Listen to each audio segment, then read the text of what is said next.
The smell of expensive cologne and fresh-cut roses filled the country club's marble foyer. Wedding bells echoed off crystal chandeliers while polished shoes clicked against Italian tile. Look who finally showed up. Brad Morrison, my brother's best man, adjusted his Armani tuxedo and smirked at my off-the-rack suit. Danny boy, still shopping at JCPenney? The other groomsmen laughed, their Harvard MBA rings catching the light. Thought you'd at least rent a decent suit for your brother's big day. I kept my hands steady, feeling the worn bronze challenge coin in my pocket. 3rd Infantry Division. A gift from my dying father before my first deployment. It's fine, Brad. Fine? He stepped closer, bourbon heavy on his breath. Your brother's marrying into the Patterson family. Oil money, real money. Not whatever Uncle Sam pays desk jockeys. More laughter rippled through the group. What was your Mo's again? 35F, financial analyst? Basically a glorified accountant in fatigues. The coin grew warm against my palm. 6 deployments analyzing terrorist financing networks. But they didn't need to know that. Danny never talks about his service, my brother Michael said, appearing in his $1,000 tux. Something flickered in his eyes, guilt? Fear? Probably nothing worth mentioning. He clapped my shoulder like I was a charity case. At least you made it. Mom was worried you'd find another excuse. The groomsmen exchanged knowing looks. Failed soldier, disappointing brother, living proof that not everyone makes it. But Michael's hand trembled slightly against my shoulder. That wasn't normal. Above us, helicopter rotors began to thunder. Michael's face went pale, eyes darting to the windows. Expecting someone? I asked. He forced a smile. Just wedding photographers. Rich people love their dramatic entrances. But his voice cracked on the last word. Summer nights in Corpus Christi used to mean catching fireflies behind our duplex while Mom worked double shifts at the diner. Michael would dare me to climb higher in the oak tree, always pushing boundaries while I calculated risks. You're too careful, Danny, he'd say, already planning his next adventure. Sometimes you gotta jump. Dad had been different. Careful like me, methodical. A machinist who taught us that precision mattered, that cutting corners killed people. He'd given me the challenge coin on his deathbed, hands shaking from the cancer. This was your grandfather's, he'd whispered. Korea. He said it reminded him that some things are worth fighting for, even when nobody's watching. When I turned 18, I jumped into the army. Not for glory or college money, but because numbers made sense. People didn't. At Fort Huachuca, I learned that money tells stories: wire transfers, shell companies, cryptocurrency wallets. Every transaction leaves digital footprints. Every criminal makes mathematical mistakes. My first deployment to Afghanistan opened my eyes. Taliban fighters didn't fund themselves. Someone was moving money through networks that looked like spider webs on my computer screen. Someone was getting rich off other people's blood. I became very good at following those threads. Michael took a different path. MBA from Wharton. Corner office in Dallas. Defense contracting with Patterson Industries, his future father-in, Law's company. Private sector pays better, bro. He'd say during our rare phone calls, you should get out, use your skills in the real world. But something changed in those conversations. He stopped asking about my work, started asking about military procurement processes, budget allocations, oversight protocols. At the time, I thought he was just trying to understand my world. The helicopter grew louder, drowning out wedding music. Through the window, I watched Michael's hands shake as he adjusted his tie. I should have trusted my instincts 6 months ago. The Black Hawk landed on the country club's golf course, rotors whipping $100 boutonnieres across manicured grass, wedding guests pressed against windows, champagne glasses forgotten. A woman in civilian clothes emerged, scanning faces until she found mine. Chief Warrant Officer Hayes, you're needed immediately. The groomsmen's laughter died. Michael's face went from pale to gray. Danny, what's... National security matter, she said, handing me a sealed envelope. I'm Agent Chen, FBI Financial Crimes. We have a situation.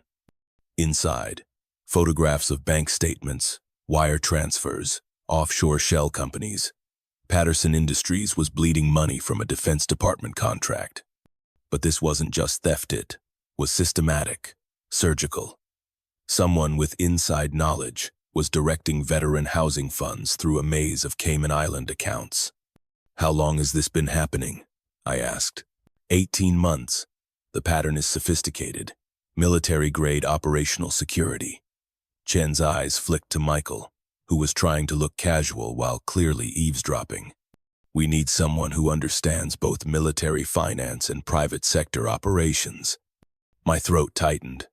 Michael had been asking about military procurement for months. His sudden wealth, his nervous energy, his questions about my security clearance procedures. What's the timeline? 72 hours. After that, they're moving everything to countries without extradition treaties. She paused, studying my face. Chief, whoever's running this operation has access to classified military finance protocols. They know how our systems work. Through the window, I watched Michael whispering urgently to his new father-in-law. James Patterson listened, then looked directly at me. Their eyes held the cold calculation of men who'd already made their choice. I need to know, can you get close to Patterson Industries without raising suspicion? I thought about Dad's challenge coin, about precision and cutting corners, about veterans living in cars while rich men got richer, about brothers who choose money over blood. I can do more than get close. I can tear them apart from the inside. But even as I said it, my heart was breaking, because I already knew Michael was involved. The reception hall buzzed with oil money and political connections. I nursed a whiskey, watching patterns while my chest felt hollow. James Patterson held court near the bar, but his eyes kept finding mine across the room. Danny. Michael appeared with his new wife, Sarah. His smile was too bright, too desperate. Meet my beautiful bride. Sarah, this is my brother I told you about. Sarah's smile was practiced, polite. Michael says you work in finance? Something like that. I shook her hand, noting how Michael's jaw tightened. Congratulations. Beautiful ceremony. Thank you. Daddy spared no expense. She glanced at her father, who was now talking to men in expensive suits. He believes in celebrating milestones properly. I excused myself and found a quiet corner, pulling out my phone. The pain in my chest was getting worse. My brother. My own brother. The digital forensics app looked like a standard banking application, but it was scanning every Wi-Fi connected device in the building. Patterson Industries executives were here, phones and tablets syncing with corporate servers, 12 devices, all transmitting financial data. Bank transfers, routing numbers, authorization codes all flowing through the wedding's premium internet connection like blood through arteries. Interesting reading. I looked up to find Brad Morrison watching me, but his smugness had been replaced by something sharper, more dangerous. Just checking emails. On a Saturday night? At a wedding? He sat down uninvited, and I noticed the slight bulge under his jacket. Armed security, not just a groomsman. You know, Michael's told us a lot about your military service. Financial analysis, right? The kind who tracks money movements across international borders? My finger hovered over the screen. Among other things. Funny thing about military contracts. So many numbers, so many opportunities for creative accounting. His voice dropped. The kind of opportunities that might interest someone with your particular skill set. The scan completed. I'd found the nerve center, Patterson's personal device, syncing with banks in 7 countries, real-time transfers, encrypted communications, authorization codes. But the authorization signatures, they were all Michael's. My brother wasn't just involved. He was the key. The coat check room smelled of mothballs and expensive perfume. I waited in the shadows, heart hammering against my ribs. This was about to destroy everything. Agent Chen appeared exactly on time. Got your message. What did you find? Patterson's moving money tonight. But there's something else. I showed her the data, my voice barely steady. Every authorization form, every transfer code, every security clearance, it's all signed by my brother. Chen studied the screen, her expression grim. This is worse than we thought. Your brother isn't just complicitous running the operation. That's impossible. Michael doesn't have the skills for something this sophisticated. Maybe, but he has something better access to you. She pulled out surveillance photos. These were taken 6 months ago. Your brother meeting with Viktor Kozlov, a Russian money launderer who specializes in defense contract fraud. The photos showed Michael on a hotel balcony, but he looked terrified, not like a willing participant, like someone in over his head. Look at his body language, I said. He's scared. This isn't greed, it's coercion. Maybe, but look at this. Chen showed me bank records, monthly payments to an account in your brother's name, $200,000, regular as clockwork.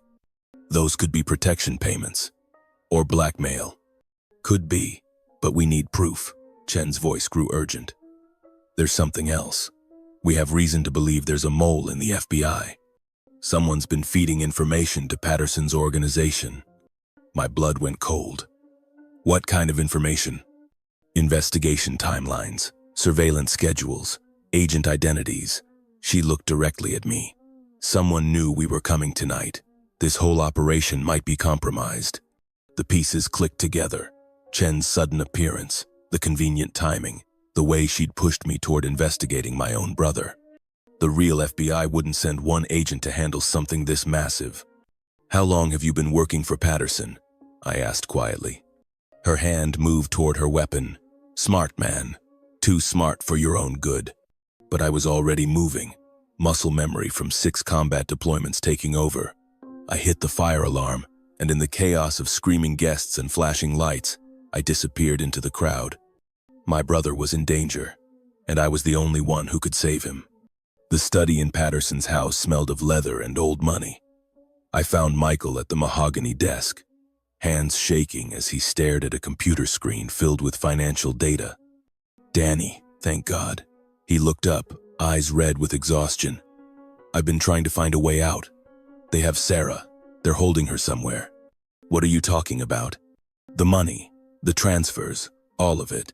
They forced me into this. He showed me the screen bank records, wire transfers, shell companies. It started small. A few accounting irregularities. Then they had evidence, proof I'd been skimming. But I wasn't, they planted it. My chest loosened slightly. Why didn't you tell me? Because they said if I involved you, they'd kill Sarah. And they know everything about your security clearance, your deployments, your unit. He pulled out a file me complete military record. They've been planning this for months. Planning what? To frame you. Make it look like you're the one selling military secrets to foreign governments. He opened another file. Bank accounts in your name, payments from Russian shell companies, encrypted communications with known terrorists. The frame job was sophisticated. Fake digital evidence, manufactured financial records, forged communications. Everything needed to destroy my career and send me to prison for treason. Michael, we need to get out of here, now. It's too late. Patterson's voice came from the doorway. But I'm impressed, Daniel. You figured out that Chen was one of ours. Most people never see past the fake credentials. 3 armed men entered behind him. Not FBI, private security, maybe worse. Your brother's been very helpful. Patterson continued. Every piece of information we needed about military finance protocols, security procedures, classified account structures, all willingly provided. They threatened Sarah. Michael said desperately, I had to. Actually, Sarah's been safe all along. She's at the spa, getting ready for the honeymoon. Patterson smiled. Your brother's been working with us voluntarily. The scared act was quite convincing. Michael's face crumpled. Danny, You betrayed me. The words came out hollow. You betrayed all of us. The veterans, the families, everyone who trusted you.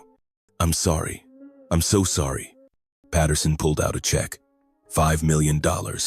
More than enough to disappear quietly. Take it, and we'll forget this ever happened. I thought about Dad's challenge coin, about precision and honor, about the choice between blood and duty. Number. Then you'll hang for treason. We have enough evidence to put you away for life. But Michael was moving, reaching for something in the desk drawer. Not a weapon, a USB drive. "Everything's on here," he said, tossing it to me. "Every account, every transfer, every piece of evidence. I've been copying their files for weeks." "Michael, what are you?" "Getting a chance to do the right thing." He stood up, facing Patterson. "I'm done. I'm not helping you anymore." Patterson nodded to his security team. "Kill them both. Make it look like a suicide pact." The room exploded into violence. But this time, I wasn't alone. Michael threw himself at the nearest gunman while I dove behind the desk. The USB drive contained everything: bank records, shell companies, communication logs, the complete financial map of Patterson's operation. "Danny, go!" Michael grappled with the gunman, buying me precious seconds. I sprinted for the window, crashing through glass and rolling onto the garden patio. Behind me, gunshots echoed through the house. My brother's voice, then silence. No time to think, no time to grieve. The USB drive in my pocket contained evidence that could save thousands of veterans. But first, I had to stay alive long enough to use it. I made it to the country club's parking lot and hot-wired a catering van. My hands shook as I drove, memories of Michael's sacrifice burning in my chest. He'd made the right choice in the end. He'd chosen redemption over safety. The van's radio crackled to life. "All units, be advised. Armed fugitive, military training, considered extremely dangerous. Shoot on sight." They were mobilizing the entire police force. Patterson's influence ran deep. I needed somewhere safe to analyze the data, somewhere they wouldn't think to look. The old VA hospital in Tampa was being renovated, mostly empty. I'd counseled veterans there during my off-duty hours. They'd never expect me to go somewhere so obvious. The drive took 2 hours. Every mile I expected roadblocks, helicopters, tactical teams. But the roads stayed clear. Maybe they were focused on the wrong area. Maybe I still had time. The VA hospital's basement was dark and quiet. I connected the USB drive to an old computer, watching terabytes of data scroll past. Michael hadn't just copied file, she'd documented everything. Names, dates, locations, methods, a complete intelligence package. But there was more. Video files, audio recordings, photographs. Michael had been wearing a wire for weeks, recording conversations with Patterson and his associates. Evidence of bribery, extortion, money laundering, conspiracy, enough to bring down the entire network. My phone buzzed. Text message from an unknown number. "Your brother is alive. Badly injured but stable. Get the evidence to the real FBI. Trust no one else. A friend." Michael was alive. He'd survived the shooting, probably because he'd become too valuable to kill. But that meant he was still in danger. I had to move fast. The real FBI, not Patterson's people. But how do you contact federal agents when you don't know who to trust? Then I remembered something from my training. Emergency protocols for compromised operations. There was a way to reach legitimate law enforcement, even when the system was corrupted. I started typing, uploading everything to secure servers, preparing to broadcast the truth to the world. The emergency broadcast system wasn't supposed to work this way. But 6 years of military intelligence training had taught me how to access communication networks that most people didn't know existed. I sat in the VA hospital's communication center, surrounded by banks of equipment used for emergency coordination. The data upload was almost complete. Every file from Michael's USB drive, every piece of evidence, every recorded conversation. "This is Chief Warrant Officer Daniel Hayes, U.S. Army Intelligence and Security Command. I am transmitting classified evidence of a massive defense contract fraud operation." The transmission went out over multiple channels simultaneously. Military networks, FBI headquarters, news outlets, congressional offices. Too many recipients to suppress or intercept. James Patterson of Patterson Industries has been systematically stealing veteran benefits and military housing funds. Total theft exceeds $200 million over 3 years. I began reading account numbers, bank routing codes, shell company registrations, but not as dry financial data as human stories. Each number represented families destroyed, veterans left homeless, medical care denied. Account 84792 3301, Zurich Private Bank. $37 million stolen from disabled veteran housing programs. While warriors sleep in their cars, Patterson buys yachts. The transmission was being recorded, broadcast live across emergency networks. No way to stop it now. Viktor Kozlov, Russian money launderer, has been processing stolen funds through cryptocurrency exchanges. Meeting location: Grand Cayman, Hotel Meridian. Date: the 15th of March, 2025. I uploaded the video files. Patterson's voice, clear and unmistakable, discussing bribes and blackmail. Michael's recordings, capturing every criminal conversation. My brother, Michael Hayes, was coerced into participating in this operation. His family was threatened, his life was in danger, but he chose to do the right thing. He chose to help expose the truth. The basement door exploded open. Patterson's security team had found me, but it was too late. The transmission was complete. The evidence was out. "This is for every veteran who trusted us to protect them," I said into the microphone, "and for everyone who believes some things are worth fighting for." The first gunshot shattered the radio equipment, but the damage was done. The truth was spreading across networks faster than they could contain it. Through the emergency radio, I heard voices responding. Real FBI agents, Treasury Department officials, military commanders. The cavalry was coming. I grabbed Dad's challenge coin from my pocket and held it tight. "This one's for you, Dad. For you and Grandpa and everyone who believed in doing the right thing." The security team was advancing, but sirens were wailing in the distance. Real sirens this time, real law enforcement. Justice was coming. The FBI tactical team arrived 18 minutes after my transmission ended. I heard them before I saw them. Coordinated movement, professional communications, the sound of people who knew what they were doing. "Federal agents, drop your weapons." Patterson's security team was outgunned and outmaneuvered. They surrendered without a fight, smart enough to know when they were beaten. "Chief Warrant Officer Hayes?" The lead agent showed his credentials. "Special Agent Martinez, FBI Financial Crimes Division. We received your transmission. Are you injured?" "I'm fine, but my brother Michael Hayes' been shot. He's being held somewhere by Patterson's people. We're already on it.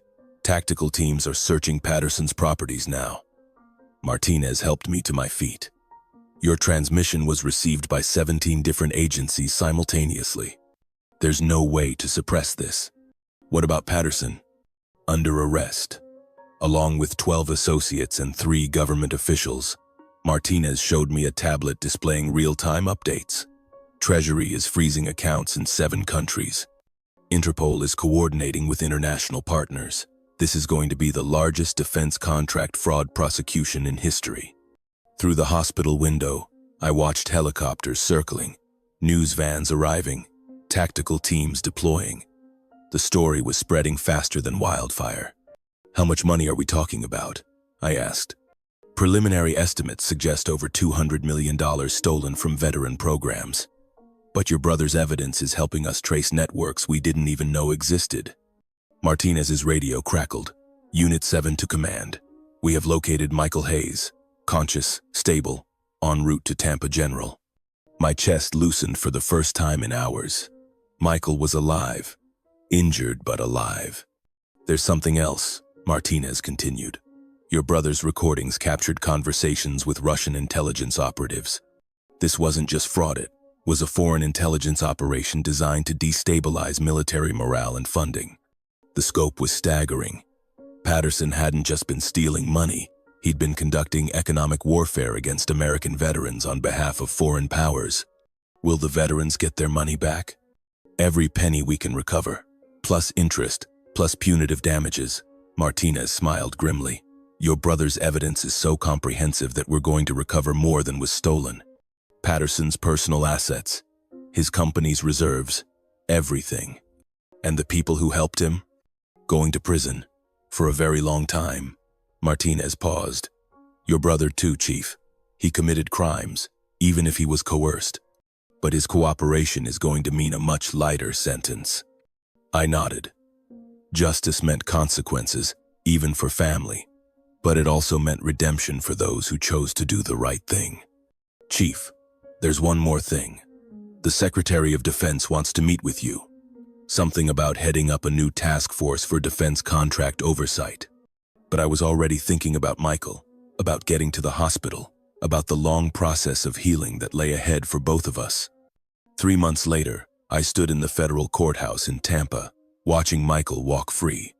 He'd served 90 days in federal custody, cooperated fully with investigators, and testified against Patterson's entire network. Nervous? I asked as we descended the courthouse steps. Terrified, he admitted. But also, hopeful? Is that crazy? Not crazy at all. The media was waiting, cameras and microphones pointed at us like weapons. But Michael had insisted on making a statement. I made terrible choices, he said into the microphones. I betrayed my brother, my country, and the veterans who trusted me. But I was given a chance to make things right, and I took it. A reporter called out, "What do you plan to do now?" I'm going to spend the rest of my life trying to earn redemption, starting with volunteer work at the VA hospital, helping veterans navigate the benefits system I helped break. We walked away from the cameras, toward the parking lot where our father's old pickup truck waited. I'd driven it to the courthouse intentionally, a reminder of where we came from and who we were supposed to be.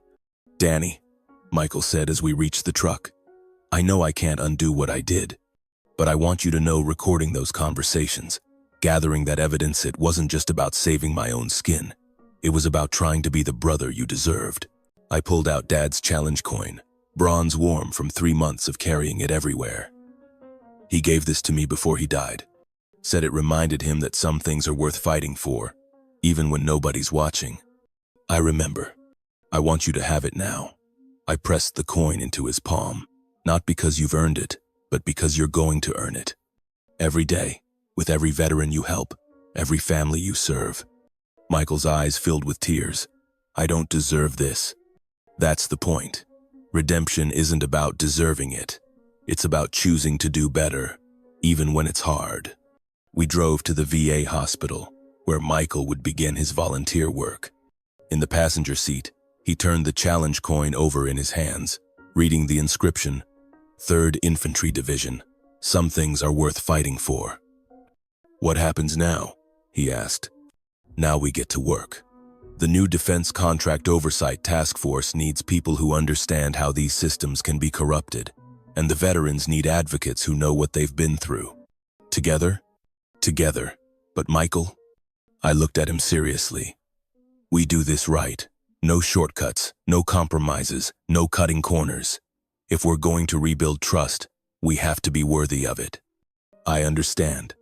The hospital parking lot was full of veterans arriving for appointments, families carrying paperwork, volunteers offering assistance. All of them benefiting from the recovered funds that Michael's evidence had made possible. "You know what Dad used to say about precision?" I asked. "That it matters because people's lives depend on it." "That's right. And now their lives depend on us getting this right." Michael nodded, gripping the challenge coin tighter. "Then let's get to work." We walked toward the hospital entrance, 2 brothers who'd lost their way and found each other again. Behind us, the sun was rising over Tampa Bay, painting the sky in shades of gold and hope. The work ahead would be hard, but some things are worth fighting for, even when nobody's watching, especially then.